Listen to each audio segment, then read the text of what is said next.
It has now been officially over 1 year since Modern Warfare released. It's come with a lot of good and a lot of bad. The first thing that I want to mention before getting into this review is that this review is mainly about the multiplayer, not including Warzone. Even though Warzone is technically its own separate entity, I feel like a lot of people may judge their experience with Modern Warfare with Warzone in mind. So here for this video, imagine that Warzone wasn't a thing. Imagine it never came out. Now with that in mind, would you all still be playing the Modern Warfare multiplayer? Would you all have grinded it out all the way up through this point? If you're someone like me and a lot of the respondents to my Twitter poll who don't really enjoy the Modern Warfare multiplayer so much or don't really care for Warzone or whatever it may be, then I'm right there with you. So here in today's video, I'm going to be talking about why I feel Modern Warfare's multiplayer is a disappointment, to say the least. For those of you who don't know me, I've been playing the Call of Duty franchise for 13 years, going all the way back to 2007, starting with CoD4. CoD4 is my all-time favorite game in the series, and when the announcements for this game released, being a reboot of Modern Warfare, I was so unbelievably excited because I thought we were getting another CoD4-esque, a CoD4-styled game, if you will. Not exactly another remaster, but a game that has the same core fundamentals and map styles that made CoD4 so iconic. So needless to say, I've been around for a very long time, and unfortunately with Modern Warfare, it hit me rather early on in the game's life cycle that this game wasn't truly meant for someone like me. This game wasn't really made for the old school player base, and I'm not saying that people who have been playing for just as long as I have don't enjoy the game or anything like that, but it's very clear that this game was a reboot for the newer players to benefit newer players at the expense of the hardcore, more experienced players. Even some of the same core fundamentals that just haven't changed since CoD4 that I didn't really feel need to be changed since CoD4, like for one, the minimap, not showing your KD on the scoreboard, and on top of that, they eventually resold those items, both a KD and a working minimap, as watches. Yeah, a lot of people were not happy about that. I want to go ahead and play this clip from a Game Informer interview that released about 2 months before Modern Warfare came out, and I want you guys to think about any problems or personal issues that you have with the multiplayer and see if they're brought to light by what Joe Seacott says. Is the balanced matchmaking a priority for Modern Warfare? Yeah, for sure. I mean, one of the things we really want to do with this game is we want to get new players in the game, and we want them to kind of like, we don't want them to just get punched in the mouth over and over again until they leave. We want a healthy ecosystem. We want a lot of players in and having fun, and that's a big focus for us. It's a big focus for us in weapon design. It's a big focus for us in level design. Our weapons are a bit more lethal than they were in the Black Ops, the recent Black Ops, and that helps a lower skilled player get a kill when they otherwise wouldn't, have some success, and then feel like now there's a desire to get better and to get another kill. Our maps are a little bit more porous, and we want those players to have a safe place to take their time, to learn how to turn and move and then shoot, put those pieces together, and then they see someone and be like, oh, okay, now I can do this. So yeah, it's a big focus for us. But that approach that you're describing there isn't going to come at the expense of the hardcore players, right? That's not the plan, right? But we want to make sure that we don't want someone who's, how to say this, lower skill to have a bad experience. We want someone who's higher skill to have a bad experience. And so we have to make choices in how we matchmake for that. And that's something that we put more focus on this game than we have in other games. Because I think when you're at the extremes where hardcore players are just playing against other hardcore players, it's a little bit too sweaty and they're not having fun. And if your lower skill players, or even you're just new players who just haven't had the chance to get better, because Call of Duty has been a thing for so many years and players have gotten so good at it, if they're just getting beat up and knocked out instantly, then your community never gets to grow, never gets to expand, never gets to improve, and it eats itself. So yeah, it's a focus for us. Just about everything that he says here are my problems with the core fundamentals of the game. It's just how the game was built. The game was clearly built for these newer players, and it's extremely evident with him just saying that. Now, before anyone in the comment section says, oh, well, just adapt, or, oh, what, you don't want newer players in the game? No, I'm not saying that at all. I want to see COD thrive year in and year out with new players getting involved. It's just that for me personally, the way they went about the map design, the core fundamentals, the skill-based matchmaking, which we'll talk more about later, is the biggest problem for me. Now, there are quite a few things that I feel like we can all praise Modern Warfare for, most of which I'll be getting into later on in this video. But a few things that I think are completely certain are the weapon design, the weapon mechanics, and just the overall feel of the game. It feels amazing to play. The game feels incredible, and for someone who unlocked Damascus, all of the weapons are fun to use. However, the biggest problem with Modern Warfare, again, is the maps and their layouts. They're simply just way too big, and I'll be honest, I never played too much of Gunfight or Ground War because I mainly just prefer the 6v6 type of gameplay. However, for that typical 6v6 experience, they're a complete snooze fest to play. All throughout COD's history, developers have prioritized standard 3-lane maps, and in the more recent years, they were really flat and in some cases, pretty boring. So it makes sense for Infinity Ward to try to create more extravagant maps, but in some cases, they took it way too far. I'm looking at you, Grozny Raid. The thing is, a majority of these maps are made for 6v6, yet only a small portion of them, like Hackney Yard, Gunrunner, and besides the obvious of Shipment, Rust, and Shoot House, are the only ones that actually feel like 6v6 maps. They're the only maps where we don't spend 15 seconds running back into the map, and you wonder why with every update, every playlist update, you just see people crying out for Shoot the Rusty Ship playlists to return. They're the only maps where we can sit back, relax, grind out camos even, and still be in the action. I totally get that the devs wanted safe spaces in this game, but you've got a quarter to a third of these maps that are just completely dedicated to safe spawning, and it slows down the pace of the game and promotes so much camping. For example, look at this. I played a full domination game here on Azir Cave and only got 27 kills. And in a game that almost tied at 200, a game lasting a little over 10 minutes, I'm sitting here getting maybe 2 kills a minute. It's just so slow and boring, and I get so frustrated dying in this game because I just know I'm going to have to wait at least 15 seconds to get back into the game. It doesn't seem like much running back into the game until you die 20 some odd times, then you realize you just spent at least a third of the game just running back into the action. Truth be told, I would honestly play the original Call of Duty where in some cases they had you spawning and facing a wall, then deal with these spawns. If you think I'm kidding, I'm not. Some maps kind of do work for 6v6, kind of like Grozny Raid or even Azir Cave like I just mentioned, but your best bet is playing a game mode like Hardpoint and Headquarters because at least you know in those game modes where people are going to be. And I've also been saying this ever since they brought in Stir Crazy for the first time, which was that 10v10 limited time mode. That game mode was the one LTM that desperately needed to stay in the game. It could have been its own core playlist. The problem with these Modern Warfare maps is that a solid majority of them, I would say 90% of the ones that are purely made for 6v6 are too big for 6v6. You need 10v10 at least to make it feel like 6v6. And what's really sad to say is that the exact same thing can be applied to the CoD4 maps that they remade in this game. All the CoD4 remakes that they brought back, Shipment, Backlot, Vacant, Crash, and Broadcast, they all worked in 6v6 in CoD4, but not in Modern Warfare. Okay, maybe besides Shipment, even though we actually did have a 10v10 Shipment playlist, which was good fun. The point is, though, is that 10v10 on these CoD4 remakes would pace better than the original 6v6 that these maps were made for. Like I said at the start of the video, I absolutely love CoD 4, and you'd probably think that I'd be very happy about them bringing some maps back, but Infinity Ward has completely ruined each and every one of them. Broadcast might be the only one where they didn't drastically change the layout and flow, maybe besides being able to climb up on top of this truck and get up on top of this balcony where the satellite dish was, and even this new little head glitch spot that's by the back staircase right by the ceiling drop down, but every other one, Crash, Vacant, Backlot, had changes to them that fundamentally ruined them. On Crash, you had the extra area behind the blue room, this barber shop on B long, Op4 spawn being pushed back for safe spawning. Here on Vacant, you've got these new extra building areas that you can go in and spawn in and hide in even. There's also this annoying box that just got placed here in the middle of the hallway on top of the door being open coming from bathroom side. On Backlot, there's now a 2-story building in the Marine spawn, which I really don't see the point of. You're able to run through the mid building here at B flag, and what really irritates me is that they put up this wall so you can't even look into the middle of the map to save B flag when you're playing domination. And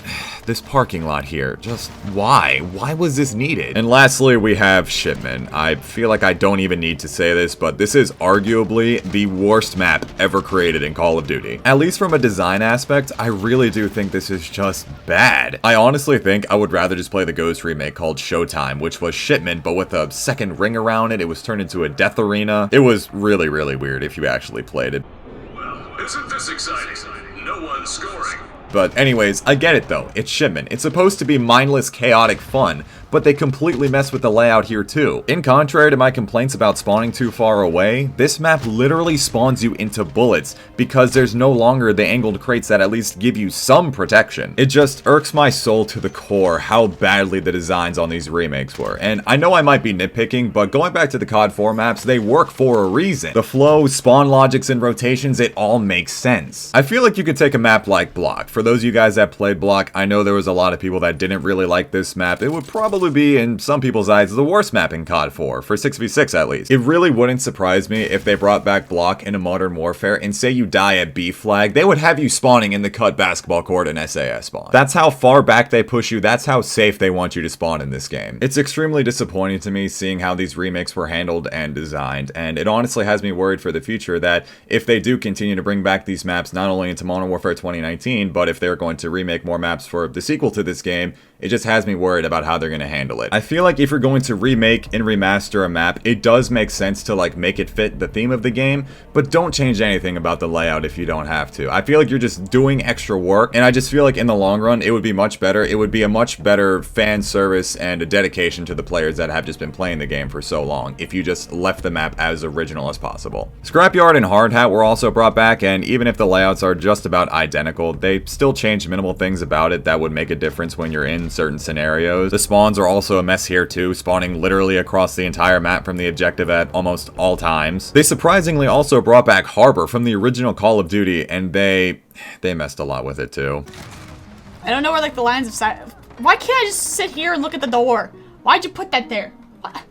You know, Hannah, that wasn't there in the original game, and it shouldn't have been there in the remake. Without getting too much into it, and without having to start another rant, I've already made numerous videos talking about every time that they've brought back maps into this game, I've always made comparison videos on them, comparing the Modern Warfare remakes to their original predecessors. And even though I didn't play much of the original Call of Duty, at least up until these past 2 or 3 years, it still doesn't feel right the way that they brought it into Modern Warfare. Again, I know I'm nitpicking, but think about how different these maps are in Modern Warfare as compared to the originals. I know they're separate games with different design philosophies and whatnot, but I don't think these remakes did the originals justice. And I really do hope that going into the future, when developers go to remake these old maps and bring them into the new game, that they can fit the current game, but again without changing anything about them, if possible. Like I just said, I feel like leaving them as they were would do a much greater fan service to the old school players that have stuck around for all these years. I still totally get the point that 3-lane maps can be boring at times, and it made sense for Infinity Ward to try to change that. As a matter of fact, I can really respect them for trying to make something more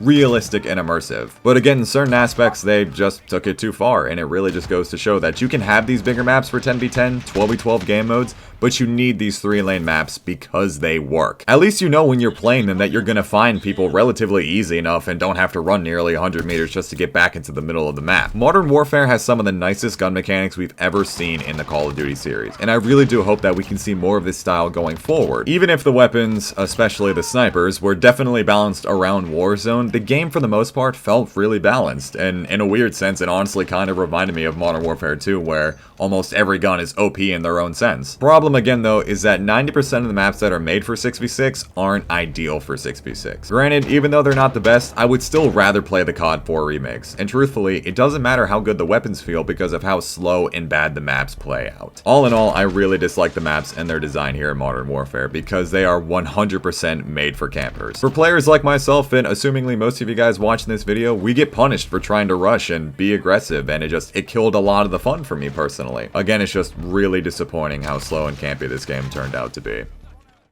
If I didn't say it clearly and bluntly enough, Modern Warfare's core map design is so boring and punishing to play that outside grinding for camos for Damascus, this game honestly felt like a chore to play. It got really boring really quick. On top of the slow gameplay, there wasn't really anything to do progression-wise. I was extremely disappointed here because I really thought Infinity Ward was going to take a page from Treyarch's book, or even to a lesser extent Sledgehammer's book, and give us 1,000 levels of Master Prestige, where at every 100 or so levels we would unlock more classic Prestige emblems from the the previous games. But sadly, that wasn't the case. Seriously though, imagine how cool it would have been to earn level 1000 and get something like a spinning CoD4, Modern Warfare 2, or even a Modern Warfare 3 10th Prestige emblem. Thankfully, they do seem to be fixing it going forward with this cross progression that Cold War is bringing to their multiplayer by giving us 1000 levels and prestiges to go through every single season. And this cross progression is also being brought to Warzone and the Modern Warfare multiplayer, so there is a possibility that this might change, but up until this point, there was almost no point in even playing the game once you hit level 155. There was nothing to do if you weren't grinding camos or completing the seasonal officer ranks. If you wanted to go through and complete all the officer challenges for a title card and emblem, which I never really did because it didn't seem all that worth it. On top of that, once you got to level 155, you would get a weapon blueprint, which is kind of cool if it's for a weapon you like, but again, I reiterate, if you're not grinding camos and don't care for the officer challenges, you're left with pretty much nothing to do. Getting to level 155 didn't take very long at all, and in most cases, if you're someone who's playing just about every single day, you're maxed out within, what, a week maybe? I feel like this was another thing with Modern Warfare that really didn't need to be changed, and it's something so small, but I really feel like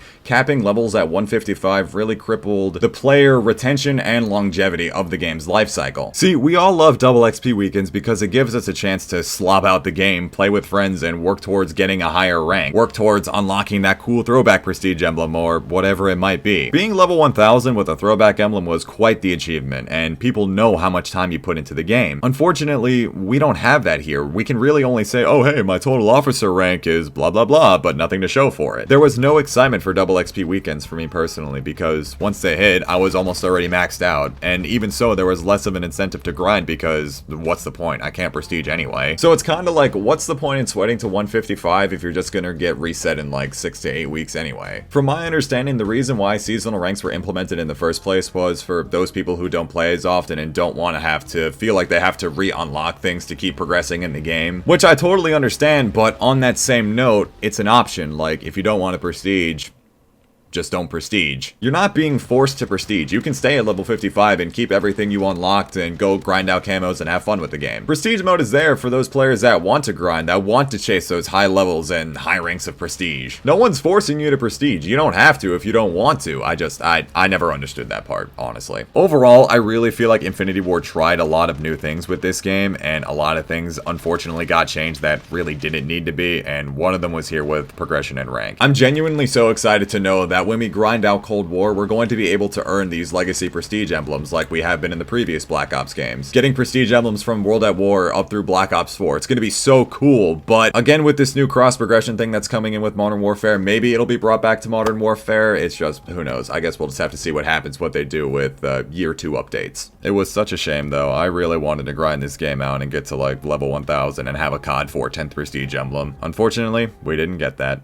As if the maps weren't already slow enough, and as if there's no incentive to really grind the game because there's no prestiging, why even bother trying when you're just gonna get thrown into a scumpy reincarnated lobby just because you're slightly above average at Call of Duty? Yup, here we go, skill-based matchmaking time. Look, I really feel like there's almost no need to continue beating the dead horse over this, but it's very clear it's in the game, and all you have to do to get bot lobbies is just play like one for 5 to 10 games. My lobbies typically consist of players jumping on me for no reason at all. It's actually abysmal. The amount of slide canceling, jump shotting when I'm not even facing the players is unbelievable. I'm gonna be super blunt saying this. Modern Warfare has easily created the most disgusting playstyle I have ever played against in my 13 years of playing this series. It is terrible. It's so irritating. I would rather deal with CoD4 MP5 steady aim. I'd rather deal with MP40 Juggernaut in World at War. I'd rather deal with getting noob tubed in Modern Warfare 2, and I would even rather deal with the nerds that ran thermal LMG suppressors in Black Ops 2. I'd rather deal with the broken bunny hopping in COD 1 spraying with the PPSH than deal with this. I am just so thankful that at least jump shotting is nerfed a bit in Cold War. Because honestly, getting jump shotted 5 times in one kill cam is completely unnecessary. Check your fire! Reloading. So anyways, I spent a few games blowing myself up with an RPG, playing like I had no thumbs, and this was my result. The enemies are just completely clueless. I really don't want to spend so much time on this because, again, you guys have heard this a million times over, but I will say this, no, I do not want to be facing Timmy No Thumbs every lobby I play. Oh, but you just want to play against bad players just so you have an easier time and you can just get your high kill gameplays and blah blah blah. No. Stop it. No. The problem with this matchmaking system is that it sets this non-existent, or at least non-showcase elo system in this game, and it's very hard to get out of it. If you play decently for 2 or 3 games in a row, your next like 6 to 7 is going to be super sweaty. The point is, I want to be able to relax when I play. I shouldn't have to feel like I absolutely need to try full-on nerd-necking my monitor trying to compete with some of these Modern Warfare players. The point of video games in the first place, I mean, I know all of us here on YouTube take it a little bit more seriously than a lot of the casual players, but at the end of the day, they're made for fun. They're made for casual fun, arcade fun, right? Espresso mentioned this in his Modern Warfare review, that having the mindset, well, oh, just because you're so good at the game, you should only play at your skill level, is like telling LeBron James he can't play a pickup at a local gym for fun, or it's like telling Tom Brady he can't throw the football back with his kids. If the game thinks you're too good, you get put in these brackets where you can't get out of, and it feels like you've been banished to the Shadow Realm. I don't think this severe of skill-based matchmaking should be in public playlists. This kind needs to be utilized in a proper ranked or league play playlist where you work towards a rank like it's Counter-Strike or something like that. At least in CSGO, if you're a global elite, the highest rank in the game, you're not going to be playing against Silver 1 in their first game. I get it. On paper, good players should only play against good players, bad versus bad, and so on. But this is such a flawed system that I really think the game would be much better off if they went back to the old style of skill-based matchmaking, where in each lobby you had 2 players that were really good, a majority of the lobby that was decent, and the 1 or 2 players that were really bad were all divided up evenly on teams. You could even go back as CoD4, and if you're at the top of the leaderboards, the AI kill streak would target you more. Modern Warfare seems to want to have everyone as close to a 1 KD as possible, and the flaws are just too big to ignore. All a good player has to do is just smurf for a few games to get a few good games. No one improves. The bad players will keep playing bad players, and they won't improve as much. When I was first starting out in CoD4, I got my shit rocked by players that were better than me, but that's what made me a better player, because I would watch the kill cams, I would study their playstyles, learn different loadouts. I wanted that feeling of being the ultra badass in the lobby that's dropping helicopters and airstrikes left and right. I had to earn it. I had to learn. It's what made me a better player. All throughout CoD 4, I had a negative KD, and it wasn't up until halfway through the World at War life cycle before Modern Warfare 2 that my KD started to drastically increase. You don't just walk into your first day of karate and instantly become a black belt. You're taught by getting hit,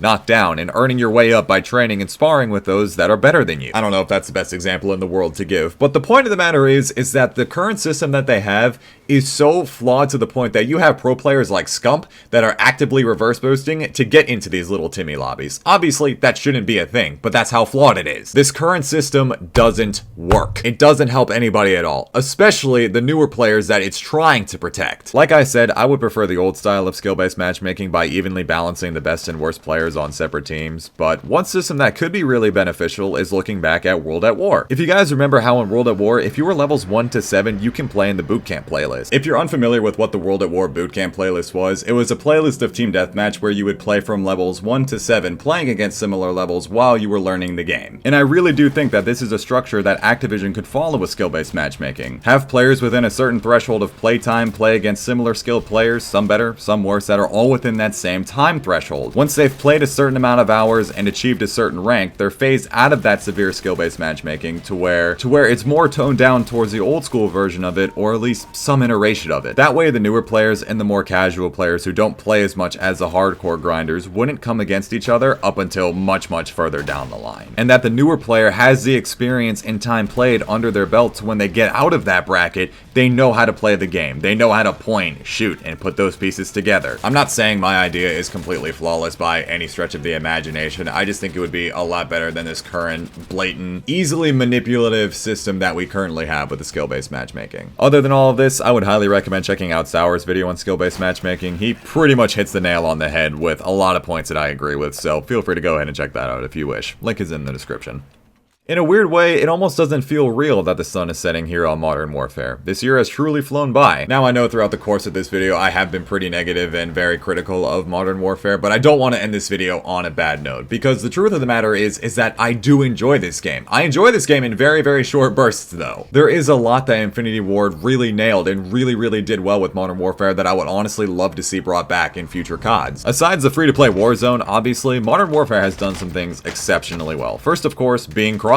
Finally, after all these years, we can play with all of our friends, regardless of the platform, and I'm so thankful that it's back with Cold War, and at least for the foreseeable future. I really do think this is the future of COD, and I am genuinely so happy about that. And also, Quick Play was a fantastic addition. Being able to search for multiple game modes at once is an amazing feature. It keeps all of those game modes that might not be played as much still in the rotation. Another big thing being the monetization system. The Battle Pass and being able to unlock certain seasonal weapons for free just by playing the game is amazing. The store does have some pretty cool things in it, even if some of the things are a little overpriced in my opinion. It's still much better than having to pay for supply drops and gambling to get the new weapons. Although one thing I really wish that you could still do is like buying camos and certain weapon skins for all weapons for just a few bucks, kind of like in the old days. Unfortunately though, if you try to customize a blueprint off of the base attachments that it gives you, it messes with the skin and it's not what it could be, but oh well. The events were also really cool, especially the recent Haunting in Verdansk event. Domination flags were turned into scarecrows that would also look at you when you got too close to them, and I never really knew why this got taken out in the first place, but the night vision game mode finally came back and that was so much fun. And the sound effect of activating the night vision is just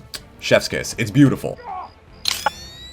The overall weapon mechanics in this game again are easily the best that they have ever been in any Call of Duty. The sounds, customization, attention to detail are phenomenal. And the gunsmith brings just about any imagination to life. You can customize your weapons in pretty much any way you want to. For example, if you wanted to take an M4 and put a sniper scope on it with an incendiary noob tube with 9mm rounds, a suppressed integrated barrel, and have it with no stock, you could do that. Like seriously though, who would have ever thought we would have had this kind of customization? Granted, of course, no one would really use this, but some people do. I was playing this one match on Hard Hat, and this dude was unironically using a variable zoom scope on the M4. It was pretty cool though. Point is, the attention to detail with the weapons in this game is superb, and I think that Modern Warfare set a really nice standard with a more realistic feel to it. And lastly, the campaign. I really do feel like the campaign is the overall best part of this game, and if for some reason you skipped out on playing it, play it! The story is a fantastic reboot that really plants the seeds for a sequel, bringing back old characters and forming new characters into old characters. Who's your crew? Sergeant Garrick. Kyle? They call him Gaz. He never said anything. Terrorists with tanks. Who's at the helm? Someone new. Nice fit. What's his name? We don't know, but he's got friends in high places. This is Russian intel. Where did we get this? My counterpart in Moscow. The CIA working with the FSB. No, it's the first time. Kamarov. Captain Price. Not so fast. Remember Beirut? You're with us. I guess I owe you one. Bloody right you do. I owed you. For Beirut. See, I'm a huge campaign nerd. I always play the campaign first before playing the multiplayer, except for Infinite Warfare. But hey, I played it and I loved it. Seriously, go play the Infinite Warfare campaign if you haven't. But seriously though, I'm genuinely so excited for the sequel to this game just for the campaign. And honestly, how could I not be with this ending? John McTavish, SAS, sniper, demolitions, goes by SOAP. Why? It's classified. There he is. Simon Riley. There's no picture. Never. Now the rest. That's neat to know. Unless we got a deal. What are you calling this task force? 141. At the end of it all, aside grinding out Damascus, for me personally, the campaign was the most fun I had playing Modern Warfare, and other than that, there isn't really much left to say. Infinity Ward really tried a lot of new things here with Modern Warfare, and it almost in a sense reminded me of what they did with Ghosts. It seems like they're going through a new phase where they're throwing things at the wall and seeing what sticks. They changed quite a lot, and coming from a 13-year veteran, I can always respect the annual creativity of these games. Year in and year out, Call of Duty always finds ways to keep things fresh, and I will forever respect that. But I feel like going into the future, especially with a sequel to Modern Warfare, they can take this kind of constructive criticism and they need to remember this timeless saying: if it ain't broke, don't fix it. So with that all being said, that's going to go ahead and wrap up this video. Seriously, thank you guys so much for watching, because I know this video was extremely long. Please do go ahead and let me know down in the comment section below what you guys thought of Modern Warfare. Did you guys like it? Did you dislike it? Did you completely disagree with everything I said here today? Please let me know. Also, feel free to go ahead and join my Discord. That's linked down in the description below, so you guys never miss pings on when I post new videos here on YouTube, as well as when I go live on Twitch. Once again, thanks so much for watching. Leave a like if you guys enjoyed, subscribe if you're new, and here's to Cold War. It's been Soul Rage, and I will talk to you guys later. Take care, everybody.